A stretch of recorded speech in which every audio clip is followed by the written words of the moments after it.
Welcome to my channel. Biryani செய்கிறதுக்காக 2.5 kilo கறி எடுத்துருக்கோங்க. நம்ம கறியை இப்போது சுத்தம் பண்ணிக்கலாங்க. கறியில் வாங்குகிறப்போ ஸ்கின் இல்லாமல் கறி வாங்கிக்கிறது நல்லதுங்க. அதுலேயும் கொஞ்சம் கொஞ்சம் இருக்குது, நான் அதையும் சுத்தம் பண்ணிகிட்ருக்கேங்க.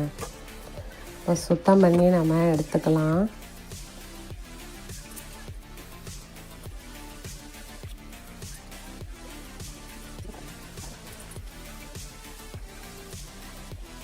பிரியாணி செய்கிறதுக்காக நெய், பட்டை, கிராம்பு, ஏலக்காய், பூண்டு, வெங்காயம்,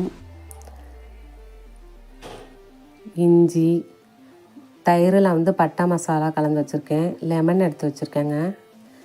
அரிசியும் எடுத்து வச்சாச்சு, ரெடி பண்ணியாச்சு. கழுவி ரெடி பண்ணியாச்சு. தக்காளி, கொத்தமல்லி தழை, புதினா, பச்சை மிளகா எல்லாமே எடுத்து ரெடி பண்ணி வச்சுருக்கேன். பிரியாணி ஆக்கிறதுக்காக சட்டி வச்சுருக்கேங்க. இப்போது நான் அரிசி பிரியாணிக்கு 1.25 கிலோ அரிசி எடுத்திருக்கேன். இப்போது 11 டீஸ்பூன் நான் நெய் ஊற்றிக்கிறேங்க. 1.25 கிலோ அரிசிக்கு.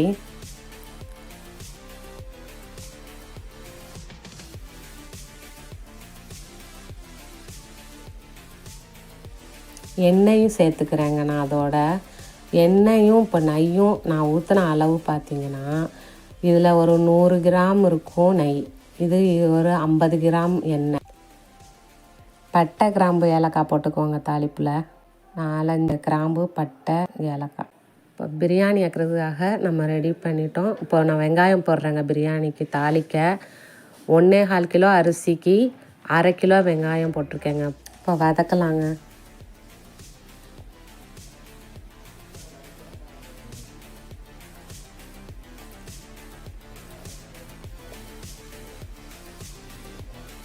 மூடி வச்சுருவோம் கொஞ்சம் சிம்மில் அடுப்பு வச்சு. ஏன்னா வெங்காயம் உங்களுக்கு கொஞ்சம் சிம்மில் நடுத்தரமாக வச்சு நம்ம வச்சோன்னா தான் கரெக்டாக அது செவந்த நிறமாக வர்றதுக்கு சரியாக இருக்கும். கொஞ்சம் நேரம் மூடி வச்சுக்கணும் நம்ம.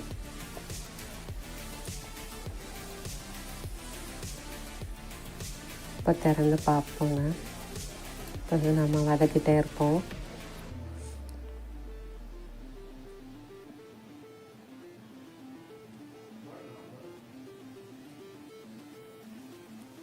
வதக்கிறது நம்ம பொன்னிறமாக வதக்கணுங்க.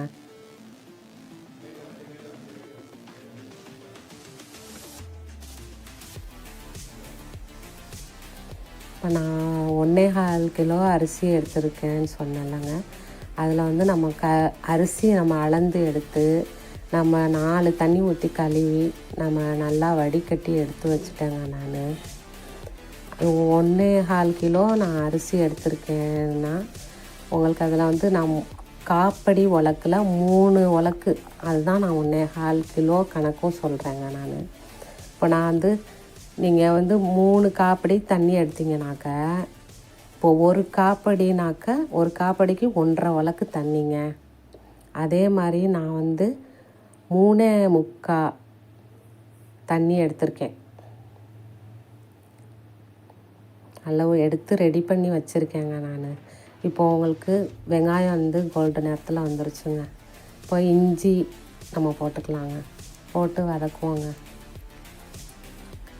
வதக்கையில் நல்லா மணக்குங்க. இஞ்சி மணமாக மணக்கும். அது வரைக்கும் வதக்கிடணுங்க.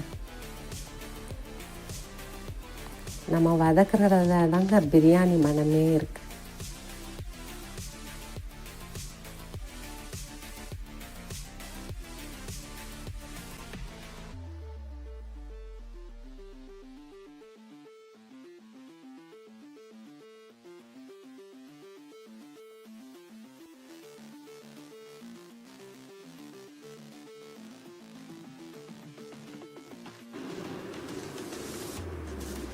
இப்போ எடுத்து வச்ச தக்காளி, புதினா, கொத்தமல்லி தழை, பச்சை மிளகா எல்லாம் இப்போ தாளிக்க போட்டுக்கிட்டாங்க.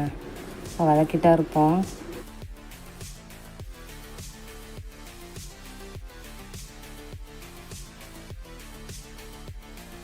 கல்லுப்பு போட்டுக்கலாங்க. இப்போது வதக்கிறப்போ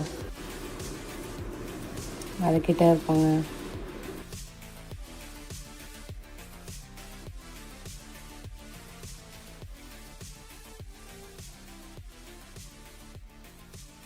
தக்காளி 1/4 கிலோ அளவுங்க.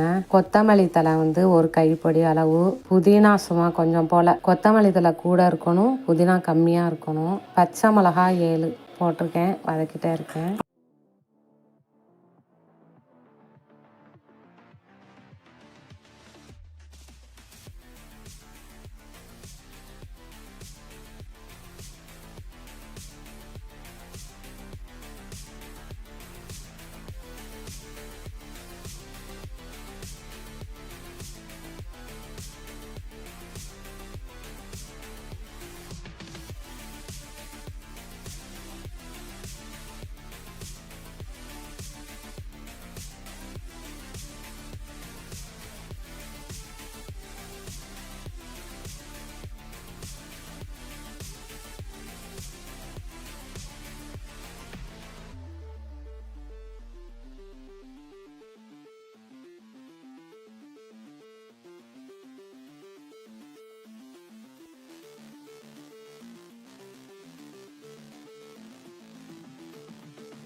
ஒன்றரை டீஸ்பூன் மிளகாத்தூள், மல்லித்தூள் 1 டீஸ்பூன்,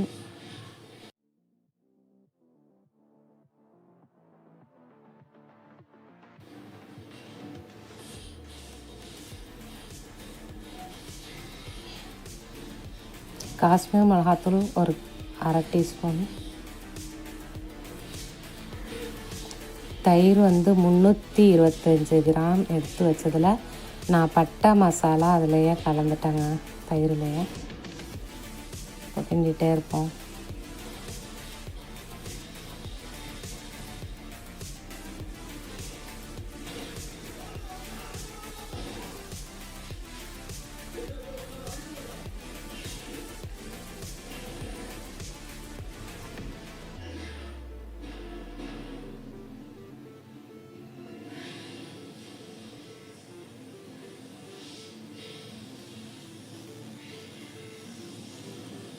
லெமன் இப்போ போட்டுக்கலாம். 3 டீஸ்பூன் 3/2 டீஸ்பூன் அளவு.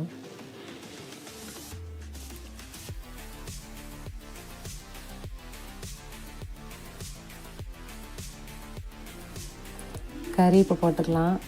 கறி வந்து முன்னாடியே நான் வந்து மிளகாத்தூள், இஞ்சி, பூண்டு, மஞ்சள்தூள் எல்லாம் போட்டு பெரட்டி வச்சுருந்தேங்க. அதை இப்போ எடுத்து போட்டேன்.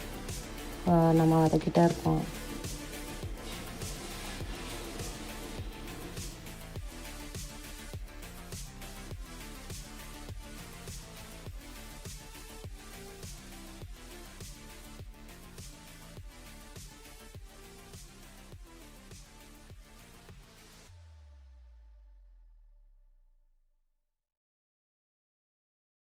கைவிடாமல் கொஞ்ச நேரம் சென்று அழுத்தே இருப்போம்.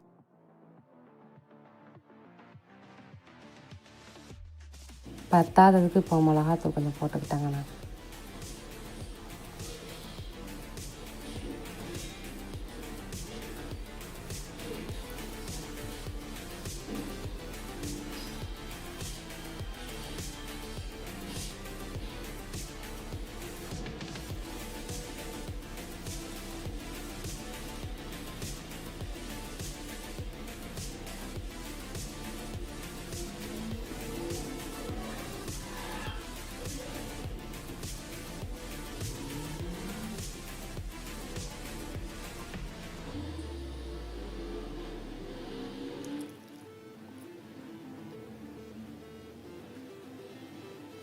தண்ணி இப்போது நான் எடுத்து வச்சேன் பார்த்தீங்களா, சாப்பாட்டுக்கு 3:45 எடுத்து வச்சேன். அதே தண்ணி எடுத்து தான் இப்போ நான் அதில் ஊற்றுறேன். குருமாக்கு அதே தண்ணி எடுத்து வச்ச அளவு தண்ணி தான் 1.5 உலக்கு நான் ஊற்றிருக்கேன். இப்போது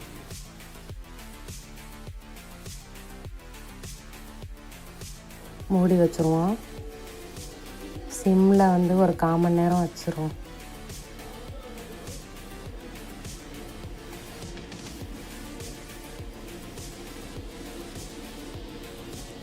கால் நேரம் கழித்து நான் இப்போ பார்க்குறேங்க வெந்துருச்சான்ட்டு.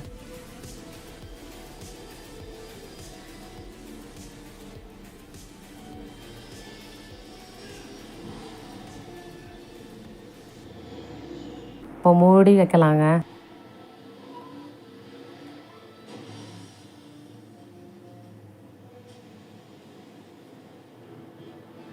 இப்போ திறந்தாச்சு. இப்போ வெந்துருச்சான்னு பார்ப்போம். இப்போ கறி வெந்துருச்சுங்க. இப்போது எல்லாம் உரப்பு, புளிப்பு, உப்பு எல்லாம் கரெக்டாக இருக்கான்னு குருமாவில் இப்போ செக் பண்ணிப்போம். செக் பண்ணியாச்சு. நான் எடுத்து வச்சேன் பார்த்திங்களா தண்ணி, அந்த தண்ணியில் 1.5 வழக்கு முன்னாடியே குருமாவில் ஊற்றிட்டேன். இப்போ அதே தண்ணி 3.25 வழக்கு தாங்க குருமாக்கும். இப்போ எல்லாம் சேர்த்து அதே அளவு தான். நீங்கள் தனியாக குருமாவுக்கு தனியாக கொடுத்துடாதீங்க. குருமாவில் உள்ள தண்ணியில் நம்ம இதே தண்ணி கணக்கு பார்த்து நாங்கள் அதில் இது பண்ணிக்கணும். கரெக்டாக இருக்கான்னு திருப்பி நான் செக் பண்ணிக்கிறேங்க. உரப்பு, காரம், எல்லாம் புளிப்புலாம் பத்தலைன்னு உப்பு போட்டிருக்கேன். கொஞ்சம் மூடி வச்சுருவோம்.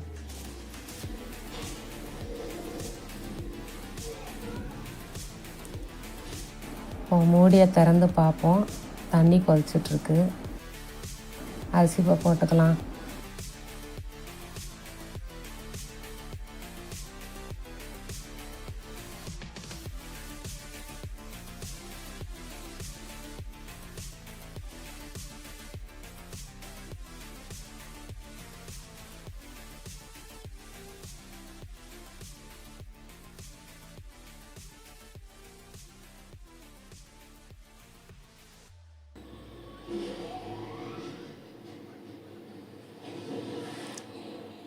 திருப்பி நான் செக் பண்ணிக்கிறேன் கரெக்டாக இருக்கான்னு.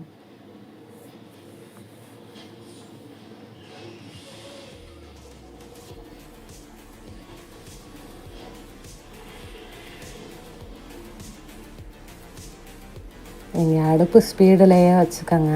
ஏன்னா நல்லா அரிசி வந்து அப்போ தான் வேகும்.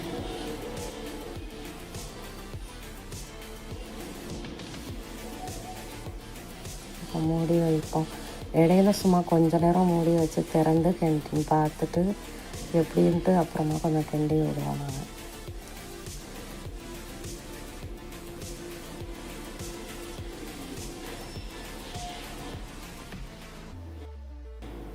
இப்போ பார்ப்போம். இடையில இப்படி கிண்டி விட்டுருவோங்க.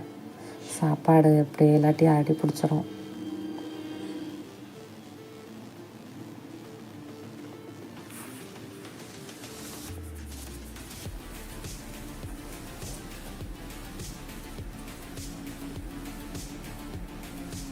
கிண்டி விட்டுக்குவோம் இடையில.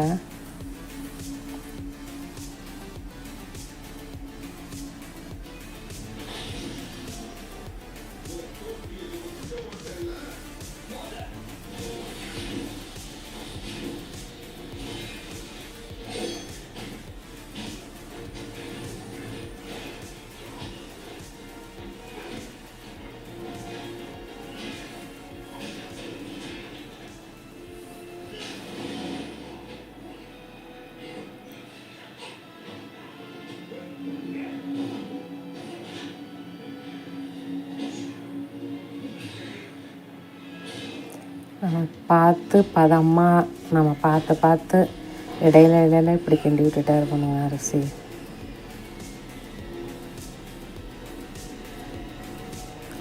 சாப்பாடு பதமாக இருக்கான்னு இப்போ பார்த்துட்டேங்க. அப்போ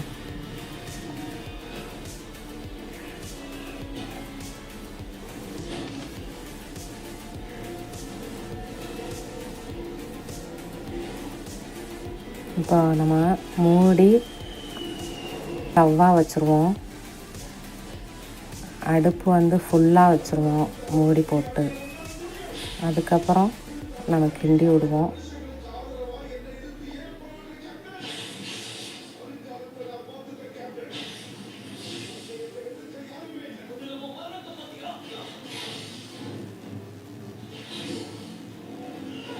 சாப்பாடை சமப்படுத்திக்குவோம்.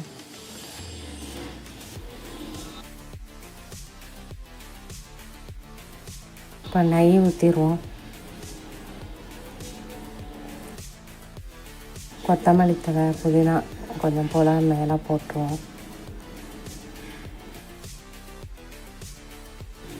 ஒரு துணி மேலே போட்டுருவோம். மூடி வச்சுருவோம்.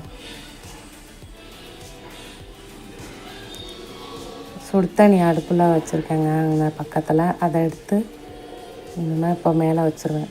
மேலே வச்சாச்சு. அடுப்பு 5 நிமிஷம் ஃபுல் பண்ணியே வச்சுருவோம். அடுப்பு இப்போது 5 நிமிஷம் கழித்து தான் ஆவி வந்துருச்சா என்னான்னு பார்த்துட்டு தான் நம்ம சிம்லேயே அடுப்பு வைப்போங்க. 1/4 மணி நேரம். இப்போ 1/4 மணி நேரம் ஆயிடுச்சுங்க. சாப்பாடு எடுத்து இப்போது கிளறி விடுவோம். பதம் பார்ப்போம் எடுத்து.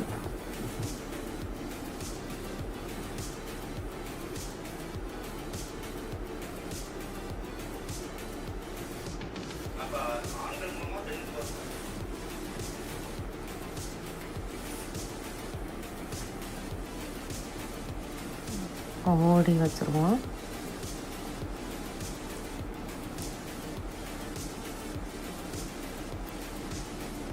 அடுப்பு இப்போ ஆஃப் பண்ணிட்டேங்க.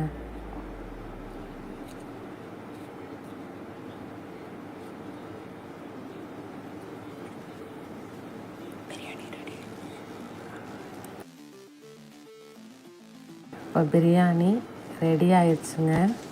பார்ப்போம்.